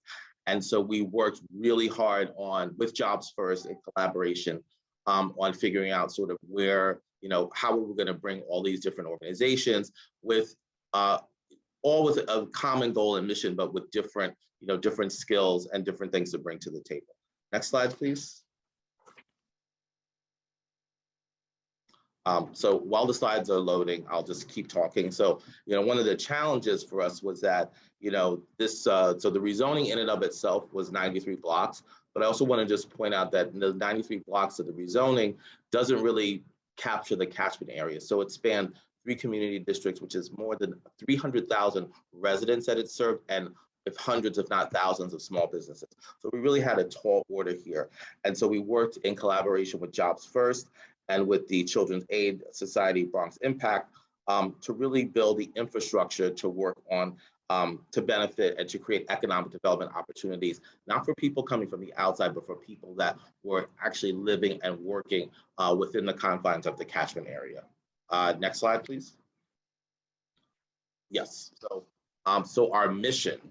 So JARC, I won't say Jerome Avenue Revitalization Collaborative, our mission is to bring inclusive economic growth and sustainability for local residents, employers, and workers that were impacted by the rezoning, which is really a tall order, but something that we are all really, really committed to getting done. So our service delivery model, the 3 main components, really preparing current employers and people to work in the community, also increasing education and employment attainment for local residents, particularly in accessing economic development opportunities related to rezoning impacts. And then the other really important point was advocating for diversity of the businesses among current employers and future employers. And then we also had a 3-year implementation goals. One was to create an employer-facing job placement network. Really, really, really important, something that doesn't exist today, but we are slowly but surely beginning to put those building blocks in place, which is also really important. We also wanted to develop a JARC business research and service hub.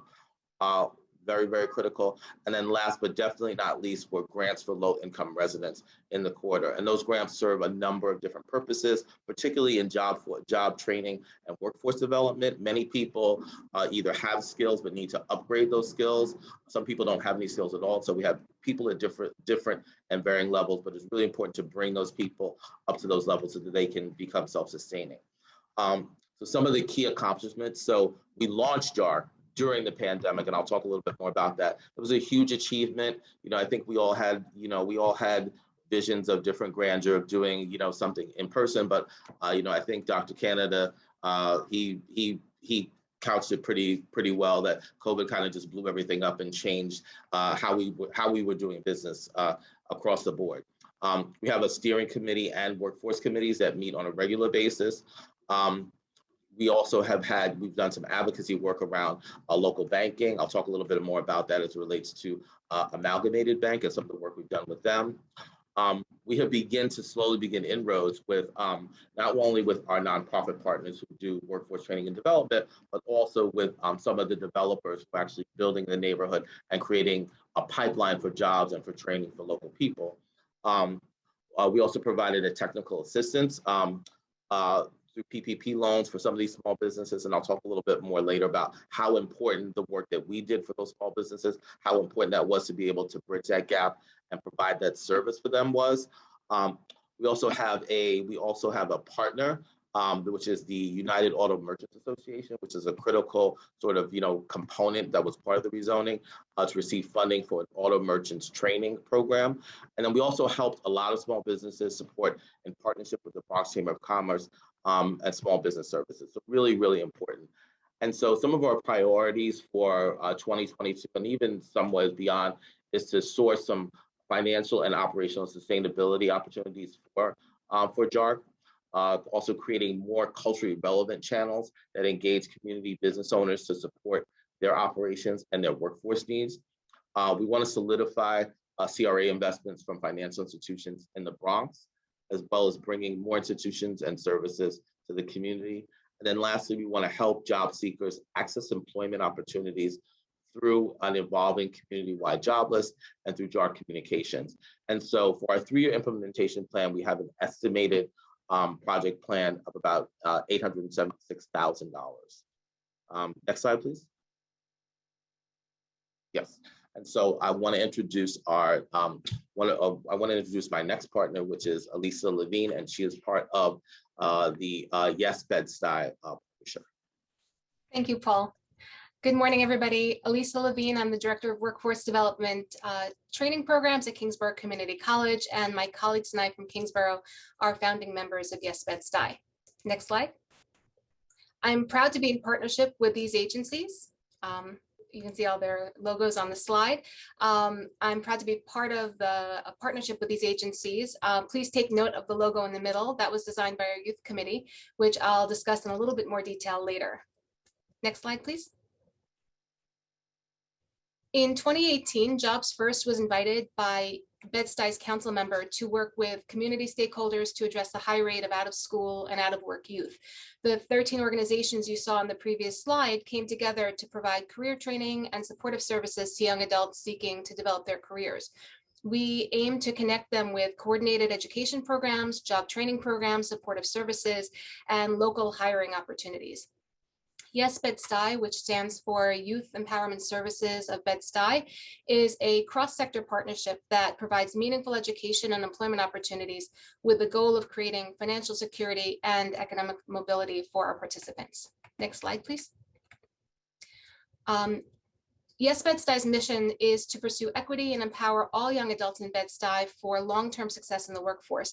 Our service delivery model includes designing an integrated community-based system with a variety of on-ramps to a wide range of programs and services.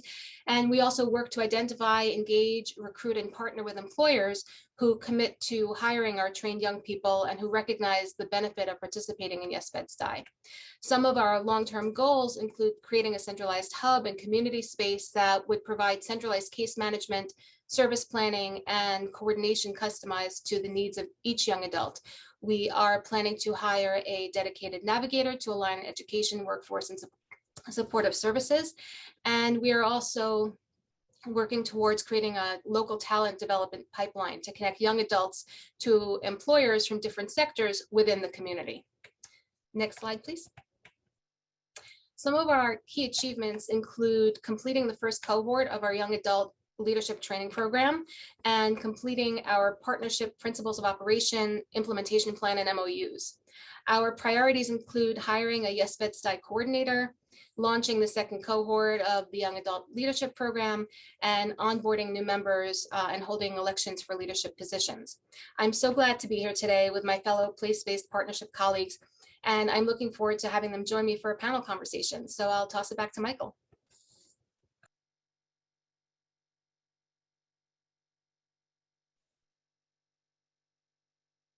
All right, everyone, how about that for an introduction? We just went 3 boroughs just like that. Good stuff. Good to see you all. And I think Roman should be joining us hopefully here in just a moment to start us off talking specifically to how infrastructure is so vital to everything that we're doing. If either of you can take the lead hit and share with us why you feel place-based infrastructure is vital to the development of your respective neighborhoods.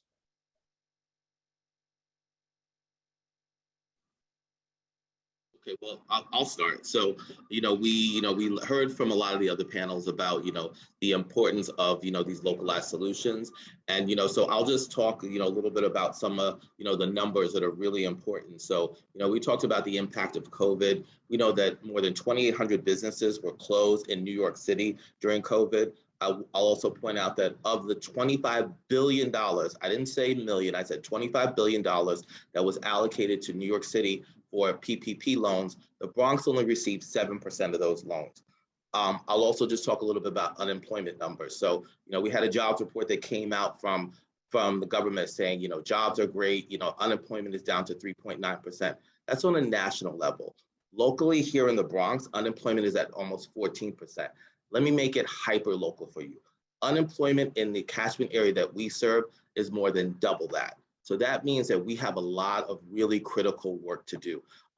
We talked a little bit about, communities of color and the challenges that they encounter. Pre-COVID, we had higher unemployment than the Bronx and national average. COVID came and threw that all out of whack. We already had communities that were suffering and dealing with health disparities, lack of health care, and job placement and jobs period. So all of those things existed pre-COVID. So you take that and you exacerbate that even greater than where we are right now. So the work that we're doing is so really, really important. You also heard from some of the other panels and panelists talking about that local knowledge. Listen, we're at the ground level. We know exactly what is going on. We're talking to residents, we're talking to businesses. We know the challenges that they're facing. So the work that we're doing is so critically important to making sure that these people get those services. That 7% number that the Bronx got is abysmal. That's 7% of $25 billion. That's not what we really need to see. So the work that we're doing for those small businesses, getting them loans is so critically important. I'll just end with this last thing. I got a call yesterday from someone saying, listen, we applied for PPP, we didn't get our money. Can you recommend an attorney for us? Now, I didn't have an attorney per se, but I gave them 2 organizations that they could go to get some legal services. That's what is really, really, really important. If they don't have those resources and those connections, where do these small businesses go? These are businesses, these are not like the Los Angeles Lakers who did get PPP funding out the gate. I think they returned it, but that just gives you the level of, these are not people who have, there's language barriers, they're immigrants, small businesses, there may be 2 or 3 employees and that includes the owners. So I think, some of those things really resonate and talk to why the work that we do on these very local place-based initiatives are so very, very, very important. And for Yes Bed-Stuy, a place-based initiative is a place-based infrastructure is vital. Our mission includes connecting young adults in Bed-Stuy to training and employment opportunities in their neighborhood. Yes Bed-Stuy is building community infrastructure and contributing to community development overall. As I mentioned earlier, Jobs First produced the reports documenting the extent of the out-of-school, out-of-work youth population in Bed-Stuy, and that report brought us together. We had between 13 and 40 organizations at a time for 4 years coming together to meet and work on this issue. All of our partners have an intentional focus on youth voice and youth engagement. Youth voice is at the forefront of how we approach our work. Youth have been at the table as we've developed our mission statement, engagement strategy, even our name. They voted on our name. They also developed the logo you saw earlier. Due to the large number of out-of-school, out-of-work youth in Bed-Stuy, there are a lot of needs, as you can imagine. Our partners work together as a unified front to collect and share resources so that we could meet youth where they are, provide support in an accessible way, and connect them to a wider net of resources in their neighborhood and slightly beyond. Since the youth are not in school or working, they don't have the advantage of going to a guidance counselor or coworker for advice on next steps in their education or career. Yes Bed-Stuy provides access to that guidance and those resources right in their own community. Being on the ground in Bed-Stuy allows us to identify and address gaps in real time. Our partner network communicates with one another regularly. We can stay on top of issues that are developing. We can anticipate how to address those issues as we did during COVID. We can do more for the community as a unit, a place-based partnership, than we can as an individual organization. And being place-based also allows us to include the smaller organizations so that all voices are heard. It's important to remember that institutions have signed on to the Yes Bed-Stuy partnership, not just individuals. Our partnership balances itself out when there are staffing changes at individual organizations. And Yes Bed-Stuy stays afloat due to the strength of our partnership. For instance, I was co-secretary on the leadership committee, and when the co-chairs moved on from their organizations, I was asked to step up to serve as co-chair, and I did because I truly believe in the work that we're doing, and so does Kingsborough. Excellent, excellent. So what I'm hearing from you both is absolutely, mirroring the experiences that we have here on Staten Island. First being that the populations that we're representing predominantly on the North Shore, the unemployment rate is double that in other neighborhoods of Staten Island, and that Staten Island itself is historically looked at as being more affluent, and the reality is that we have neighborhoods in Staten Island that have some of the lowest, some of the greatest challenges and some of the highest unemployment, especially for young people who are out of school and out of work. And what Marjorie had mentioned at the very onset is that, my goodness, we're not even sure we're counting the number of young people who are out of school and out of work now correctly, because it's a tsunami of young people that are, experiencing these challenges. So there's that. And then on the other, in another, stroke, there is the reality that coming together and creating this infrastructure, it costs money, right? As Jeffrey Canada, brought up earlier as well, it costs something. It's more than just time. And what Jobs First has helped us all to be able to do is really come to the table and stay at the table, despite the fact that funders, the funding streams, government funding, many times has us competing against one another.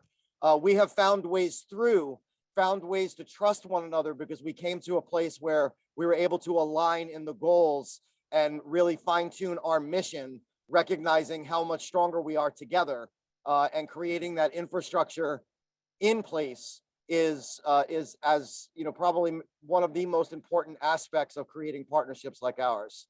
Let's go ahead and move a little bit, because we're getting to time. Success indicators for place-based collaborations. How do you assess the success of your partnership? What are the benchmarks that you've set for yourselves based on Jobs First NYC's partnership framework that has allowed for the successful launch of your partnership? I can go. So in the case of Yes Bed-Stuy, the MOU is a great way to assess the success of our partnership. We were 13 agencies functioning independently, serving small sections of Bed-Stuy, sometimes duplicating services, other times maybe missing out on pockets of young adults who need us most. And after years of working together on a monthly basis, meeting for town halls, stakeholder convenings, and design labs, We developed and signed an MOU that formalized the building of our trust. It was a major step in our place-based collaboration. It reflects that partners feel comfortable showing up for one another and for the community. And it articulates our commitment to the partnership and to strengthening the network. Signing the MOU allowed us to confidently move forward and build the infrastructure needed to increase the capacity of Yes Bed-Stuy. What was once 13 organizations, as you mentioned, Michael, who might have been competitors before signing on, are now organizations collaborating on working groups, serving as thought partners, sharing expertise, developing systems, and planning events together. We collectively represent Yes Bed-Stuy and attract and engage young adults as a cohesive partnership. We all know that we have a part to contribute in order to achieve what we set out to do together. That involves attending monthly meetings, participating in work groups, and sharing resources. And many of us are on the steering committee and leadership committee or the youth committee, and we all plan events and trainings. We've collaboratively developed and agreed upon the MOU, the governance structure, and the principles of operation. And we realize that the infrastructure will only exist and strengthen if we show up. So we do. So for JARC, we launched last year. So I think that in and of itself, being able to take 14 different organizations and, during the height of a pandemic where, before COVID, we were meeting probably every month, we were meeting in person, face to face. And I think everyone can say, listen, virtual has served a purpose, but for me, that face-to-face interaction changes the dynamic of the work that you do and how you interface and interact. But we were able to do it, and we did it really successfully. Our governance structure, we have sort of a circular model, and everyone really stepped up to the plate to take a leadership role in different aspects. Similar to Yes Bed-Stuy, we have a steering committee, we have working groups, and the pandemic has done many things, and for better or for worse, sometimes there would be 2 or 3 JARC meetings during the course of the day, and I would participate in like 2. And I've been told by some people that, you can't volunteer for anything else. But I think what that really shows is that, listen, I think, myself and my partners, we're so committed to this work. I'll also just say that, every single partner, like these are unpaid positions. We are doing this because this is a labor of love, and we see the importance and the value of what we're bringing to the table for the communities that we serve. Also, I think of, equal importance is that, we all have different strengths and different things that we bring to the table. I work for a city agency, so, I don't do workforce training. I don't do anything related to small businesses, but I know, the different players and create those connections and can bring people to the table. And I think what we've done as a partnership and been able to identify are those different strengths of each individual organization and the individuals, bring those all to the table and really work together.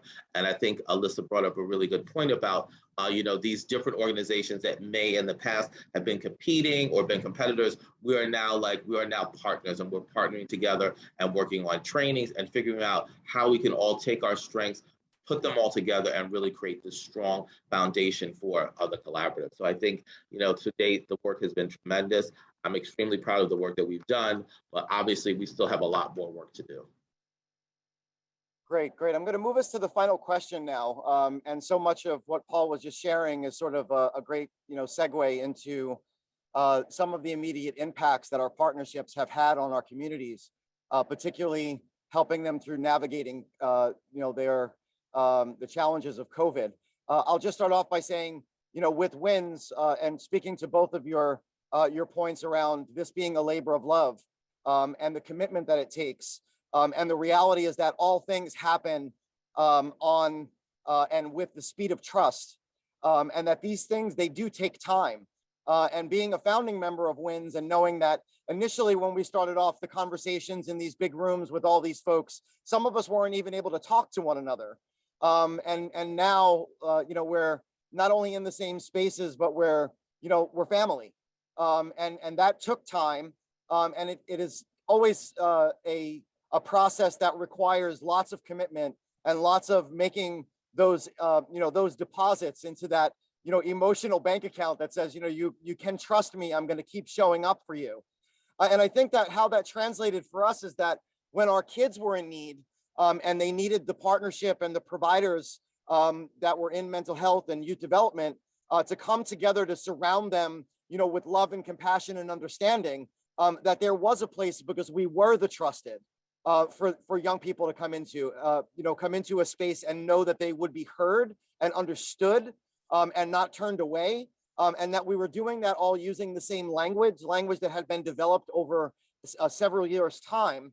And then finally to say that, when we were being challenged with budget cuts, we were able to come together and advocate together to ensure that that funding was restored. And we were able to do that in such a flexible and creative way because we weren't in each other's way. So if you can each share from your perspectives and your partnerships, what immediate impacts your partnerships have had, especially as it has related to the struggles with COVID. Okay, well, I can start. So now I wasn't intimately involved in this work, but I think, it really speaks to the strength and the passion of the partnership. So we had a bank that was actually relocating and was going to pull out of the neighborhood. And so I think, if people are familiar with predatory practices in terms of, in communities of color in particular, so going payday loans and those types of things and the impact, and when I say impact, the negative impact it has on communities, that having a banking institution, a local banking institution that serves the neighborhood is really, really important. And so, some of our partners and some of our work groups that, in the collaborative worked really hard to work with this bank to get a $25 million loan fund established for the community, really important, and get them to commit to maintaining some of their services here in the community, because them pulling out had a huge impact. This was also on a major commercial corridor, which is part of the impacted rezoning area. So it was really, really critical to have those banking services located here in the neighborhood. Another example that I'll give is that, in the development community, when I say development, I mean real estate development. That's billions of dollars that the city, that city works in, and there's billions of dollars of profit. So we recognize early on, typically when you go to a construction site and you see who's working there, and even the contractors and the subcontractors are not locally based. They are subcontractors. Let's say they're doing a project here in the Bronx. They're from Long Island. All their workforce is from New Jersey. So we worked really hard with some of these development companies to really, get this to be more localized. And so one of the things that, it's not the perfect, it's not the end all be all, but we did get one of the development companies to commit to doing what we're calling a Bronx exploratory career program. So it's going to be a 6-week program for youth 18 to 24 for 6 weeks. And they're going to learn about things from real estate development to management to architecture, those different things, to give them some exposure. So this may be young people who may or may not have decided on a career and may or may not even know about these types of career opportunities. So really, really important. Proud of, and this would not have happened if through the partnership and with my partners, we were not pressing hard to make sure this is what project are you doing, what types of jobs are you doing, and what are you willing to commit to. And we have to continue to be at the table and make our voices heard in order to get these types of small wins. So I think those are two really concrete examples of some of the amazing and incredible work that JARC has done over the last few years. That's inspiring, Paul. I know we're at time, so I'll just keep my response short. With Yes Bed-Stuy during COVID, we launched the youth committee, and then we had a virtual kickoff event for the larger community.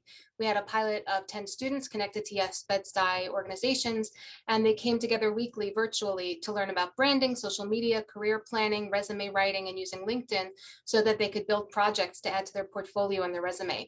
We wanted to give them experiences that would help them prepare for future opportunities that they would have otherwise gotten maybe in person. We assembled facilitators and practitioners from the industry to speak to our participants about how to apply for jobs and pursue careers. And we created a safe space for them to learn about different sectors and explore opportunities like training in college. Like we said earlier, our participants don't have college and guidance counselors or jobs that offer professional development. So they need Yes Bed-Stuy to serve this role. And members of our partner agencies facilitated the youth groups, youth committees weekly. The youth committee participants developed our logo. Then they created the flyer for our kickoff event in June, and they were able to attend the event where they could see the community's response firsthand to what they had created. Thank you so much to both of you. I know that our panel might have felt like a lightning round in its entirety, and it was a lot of fun to connect. And I'm passing now back to Roman and the Jobs First team. Peace and love, everyone. Thank you, Michael. Thank you, Michael, Lisa, and Paul, for your words. Now, local policymakers and government officials have always been included in the design process of building place-based strategies in all of our communities. JobsFirstNYC recognizes that the government plays a big role in supporting the infrastructure of communities, and we continue to engage them in our policy and community work. We're excited to hear from Councilmember Karina Sanchez, who is a founding member of the Jerome Avenue Revitalization Collaborative and recently elected City Council member of District 14, serving the Bronx neighborhoods of Cambridge, Fordham, University Heights, and Mount Eden. It is my honor to introduce Councilmember Karina Sanchez. Hello, thank you. Thank you so much, Roman. And I just wanted to shout out all of my JARC colleagues, you know, especially on our previous panel, Paul Phillips, who's also the district manager for Community Board 4. So hi, everyone. I am Karina Sanchez. I am most importantly for this session, a co-founding member of the Jerome Avenue Revitalization Collaborative out here on Jerome Avenue, which, as you heard from Paul, was formed a few years ago in order to respond and make sure that we're promoting equitable economic development along a corridor that was rezoned by the City of New York. And so for me, you know, was on the partnership from sort of the ideas inception phase as a community board member, going through the rezoning and knowing that we just needed to have something that was bringing the collective capacity and the collective power and vision of not only our community residents and small businesses, but also many of our institutions that do important work in the corridor. And so for me, transitioning now to being an elected official, I took office just a few weeks ago on January 1st of this year as the new city council member representing 160,000 neighbors here in the West Bronx, you know, one of the most, you know, economically challenged community, but also one of the most vibrant communities in the Bronx, home to strivers.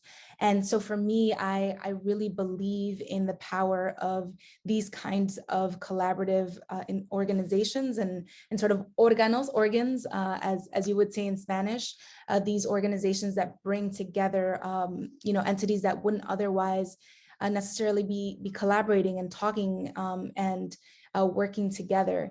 And so, you know, you heard a lot from Paul about some of the ways that we have come together to demand more for our community in terms of developments coming online, to fight changes that we see as hurtful in the community. And now as a government partner, you know, I think the role is really going to change into elevating the power of this partnership, you know, because this model can be helpful to other parts of New York City. You know, yes, we have it in Bed-Stuy, and it seems to be going very well over there, but there's other parts, you know, in the South Bronx, other parts of the city that could also benefit from this kind of collaborative. So being a megaphone to the work that is happening at the JARC and Yes Bed-Stuy and other partnerships, but also, you know, making sure that government is learning from these partnerships and government is supporting these partnerships and the growth of these partnerships with our agencies and our institutions and our funding. And so, you know, I'll just give one example. JARC came to fruition. It was created after the Jerome Avenue rezoning, which was one of the largest rezonings in the history of the city, rezoning over 90 blocks, you know, to be from industrial and some residential to mixed use, right? Really going to change the fabric of the community, of that corridor. And we're already starting to see the impacts. If something like the JARC had existed prior to the rezoning, right, had been in existence to be able to respond and bring together the community perspectives and power in the way that JARC can now do, we could have had a very different rezoning. We could have had a very different set of investments that came from the City of New York as a result of that. And that's just one example of a way that having an established partnership collaborative like the JARC can really make a difference for the community. So, you know, that collective capacity piece is huge, of course, supporting our small businesses as they strive to recover equitably, which for us means we need more resources than other places because we were already struggling before the pandemic. So our small business recovery, you know, programs to support our youth, like summer youth employment program, integrating that with the organizations that are serving the corridor and having a sort of anchor collaboration like the JARC is very helpful.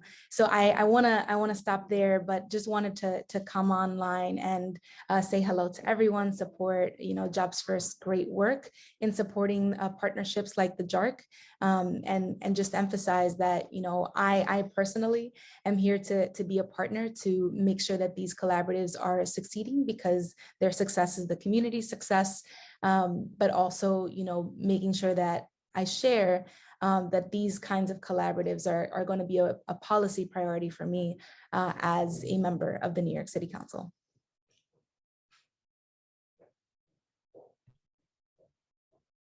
Thank you so much, Karina. We really appreciate having you here with us today. And I know we're over time, and so I just wanted to thank everyone for joining us today. And Marjorie, I will let you kind of say the final words. Unmute yourself. All the team for the great work you've done. Thank you to everyone who has stayed on with us 8 minutes beyond our time, which is a cardinal sin at Jobs First NYC. You can learn more about our impact framework in the briefing book, as well as the success indicators that we use to measure building a partnership and that we use to measure how a partnership is being implemented.